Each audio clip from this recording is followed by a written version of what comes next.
हम आपको भारतीय नौसेना की सामरिक शक्ति से जुड़ा एक बड़ा समाचार बताने जा रहे हैं। भारतीय नौसेना ने समंदर की लहरों के बीच छिपे खतरे यानी दुश्मन की पनडुब्बियों का शिकार करने के लिए एक और योद्धा को तैयार कर लिया है। अब हम आपको इसी योद्धा से जुड़ी जानकारी देने जा रहे हैं। मित्रों, अब से 48 घंटे बाद यानी 27 फरवरी को भारतीय नौसेना में एक और जहाज को शामिल किया जाएगा। इस जहाज का नाम है आईएनएस अंशदीप। मित्रों, अंशदीप एक एंटी सबमरीन शिप है, यानी इसके जरिए दुश्मन की पनडुब्बियों को तबाह किया जा सकता है। खास बात यह है कि आईएनएस अंशदीप को मेक इन इंडिया के तहत बनाया गया है।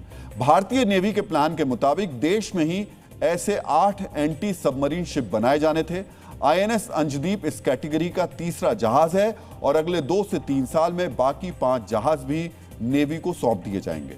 मित्रों, भारतीय नौसेना लगातार अपनी पनडुब्बी रोधी क्षमता को बढ़ा रही है। इस तैयारी की 2 वजह हैं।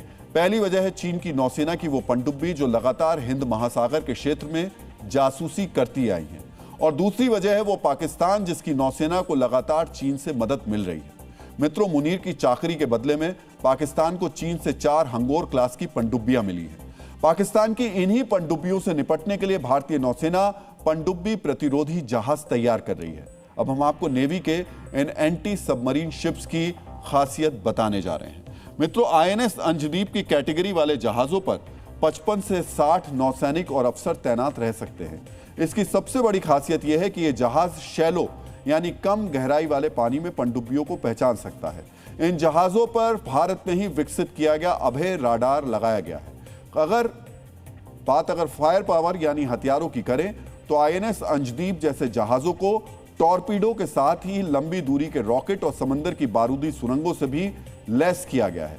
यानी ये जहाज समंदर में तैरते किले की तरह हैं जो लहरों में छिपी पनडुब्बियों को बचकर नहीं जाने देते। मित्रों, आप जब भी भारतीय नेवी से जुड़ी कोई खास खबर पढ़ते होंगे या देखते होंगे तो आपके सामने कुछ ऐसे नाम आते होंगे, आईएनएस विक्रांत, आईएनएस ब्रह्मपुत्र। मित्रों, दरअसल भारतीय नौसेना में जहाजों के नाम रखने की एक अनूठी परंपरा है। जो विमान वाहक पोत होते हैं उनके नाम इतिहास पुरुषों के नाम पर रखे जाते हैं, जैसे कि राजा विक्रमादित्य के नाम पर आईएनएस विक्रांत है। डेस्ट्रॉयर्स यानी हमला करने वाले जहाज़ों के नाम बड़े शहरों के नाम पर होते हैं, जैसे INS Delhi, INS Kolkata. Frigates यानी रक्षा करने वाले जहाज़ों के नाम पर्वत श्रृंखलाओं पर होते हैं, जैसे आईएनएस नीलगिरी, आईएनएस शिवालिक। इसी तरह एंटी सबमरीन वॉरफेयर वाले जहाज़ों के नाम द्वीपों के नाम पर होते हैं, यानी इस वजह से नए जहाज़ को आईएनएस अंशदीप का नाम दिया गया है। ये अंशदीप नाम का द्वीप कहाँ है और इसका ऐतिहासिक महत्व क्या है, ये भी आपको ध्यान से देखना और समझना चाहिए। मित्रों, अंशदीप शब्द का अर्थ है 5 द्वीपों वाला समूह और ये द्वीप गोवा में स्थित है। प्राचीन रोमन साम्राज्य के साहित्य में अंशदीप को कारोबार करने वाले जहाजों के रुकने का स्थान बताया गया। 15वीं शताब्दी में इस द्वीप पर पुर्तगालियों ने कब्जा किया। आगे चलकर इस द्वीप पर अंग्रेजों का आधिपत्य हो गया। 18वीं सदी में जब टीपू सुल्तान ने हिंदुओं और ईसाइयों को निशाना बनाया तो उससे बचने के लिए एक बड़ी आबादी इसी द्वीप पर जाकर के छिपी थी।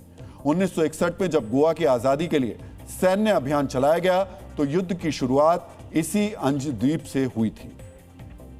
मित्रों, संघर्ष और विजय से जुड़े इन्हीं अध्यायों की वजह से नौसैनिक इतिहास में अंशदीप का बड़ा महत्व है और अब यही अंशदीप एक एंटी सबमरीन शिप बनकर भारतीय नौसेना से जुड़ गया है।